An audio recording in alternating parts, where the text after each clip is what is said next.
Cum ai început această carieră? Cred că începutul a fost undeva în 2015-2016, când am participat la școala de presă ca voluntar și am învățat pentru prima oară să filmez. Atunci, practic, am învățat să filmez cu un aparat de fotografiat care își filmează, care era destul de mare și destul de greu. Și problema era că trebuia să reușesc să-l țin drept, fără să-mi tremure mâinile, mai mult de 3 secunde. Și cred că am stat câteva săptămâni bune, am învățat relativ repede și m-am trezit undeva făcând de fapt proba de foc pe teren, la o filmare, într-o cetate, fiind undeva la înălțime.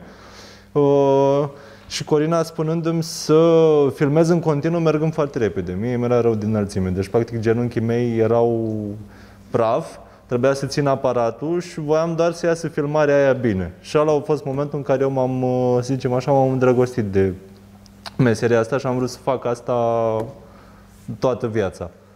Dacă ar trebui să facem ceva mai complex, atunci am folosit Atem, care e un... Mai multe camere? Pe Atem, da, intru 8 camere. Asta e bine, toate intră în spate, există pentru fiecare intrare de cameră și o ieșire de monitorizare, ca să poți să-i trimiți fiecărui cameraman să vadă în momentul în care tu folosești camera lui. Camera lui, dacă e conectată la Atem, se aprinde un beculeț roșu pe cameră și atunci el știe că e în live.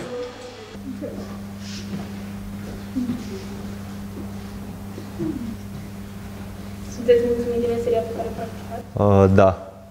Da, și dacă ar fi să iau iar decizia de a deschide o firmă, sau mai bine spus de a deschide o firmă în domeniul ăsta, aș face-o, cu toate plusurile și toate minusurile. Adică am posibilitatea să creez în mod continuu orice vreau eu și să-mi asum eu responsabilitatea, dacă ce creez eu e sau nu bun. Ok. Asta este un program de emisie. Se numește OBS. Da?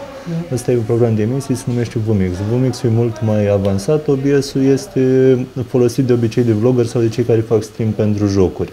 Noi îl folosim pentru a da imagini în ecran. Practic ăsta e conectat la ecran și tot ce apare pe ecran e aici.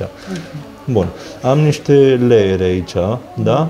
Și am, dacă vezi aici pe ochi ăștia 3 sunt ascunși, ăștia sunt vizibili. Spre exemplu, dacă vreau ascund ochiul și dau iar tranziție. Și ăla a dispărut și am numai ăsta. Ce te determină să te faci antreprenoriat? Am vrut să iau în mâinile mele, practic, toată responsabilitatea și să-mi asigur eu existența, fără să fiu dependent de altcineva. Adică să-mi impun eu programul și termenii limită și să încerc să fac eu un contract de la zero, să văd dacă pot să fac lucrul ăsta.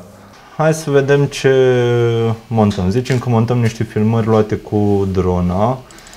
Ca program de montaj noi folosim Premiere-ul de la Adobe. Sunt mai multe programe de montaj. Ăsta e cel pe care îl preferăm noi. Ca o utilizare e relativ simplu. Vom face un proiect nou. Dronă. Îl salvăm. Avem, în momentul în care se deschide programul, avem mai multe căsuțe. Asta e căsuța pentru efecte pe care le aplicăm pe clipurile video. Aici avem previzualizarea clipurilor pe care le introducem în programul de editare.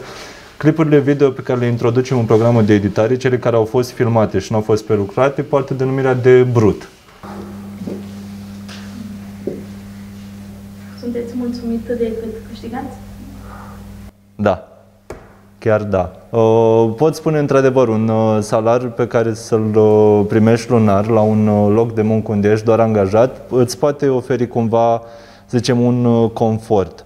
Fiind antreprenor, e posibil ca luna asta să câștigi mult mai puțin decât ai câștigat luna trecută, dar câștigi din cauza deciziilor pe care le-ai luat tu și poți să ajungi să câștigi mult mai mult într-o altă lună, să spunem, decât un salariu normal. Dar cel mai mare câștig e satisfacția unei lucrări făcute, duse până la capăt, prin resursele tale și cu ajutorul celor pe care îi atragi alături de tine, față de satisfacția pe care o ai făcând un task sau o listă de task-uri la un job unde te duci de la 9 la 5. Să zicem că vrei să te oprești și să începi de aici, ce la început nu te interesează. Apeși pe ce? Așa, apasă. Ok, iei mouse-ul și acum dacă te duci, vezi, îți apare o lamă. Și tu unde apeși cu lama, tai bucățile care nu-ți trebuie. Înțelegi? Dacă apeși pe V acum, pe V, te lasă să selectezi bucățile astea. Spre exemplu, vrei să scapi de astea. Dai click pe ea, să ai cursorul. Baza asta ar fi. În momentul în care intri la montaj, tu intri cu tot brutul tău aici, le tragi în timeline, da? Și tu poți să mergi aici până la nesfârșit. Deci poți să adaugi, poți să faci și 10 ore. Numai cu un film de 10 ore nu o să vadă nimeni. Da, prea mult. Poți să tai secvențele care nu te interesează, poți să faci, spre exemplu, poți să faci diferite efecte tu. Dacă ați avut vreodată momente în care ați simțit nevoia de a renunța? Cred că au fost și destule momente de genul ăsta. Apar de obicei în momentul în care nu mai vezi cumva limpede ce ai de făcut sau traseul pe care ți l-ai stabilit dispare cumva din fața ochilor tăi din cauza stresului sau a problemelor pe care ți le faci. Dar am învățat din propria experiență că odată dacă te culci rupt de oboseală în seara asta, mâine dimineață s-ar putea să găsești niște soluții la probleme pe care n-ai crezut că le poți rezolva. Atunci o iei de la capăt cu forțe noi. Nu, care a fost cel mai bun moment? Nu, cel...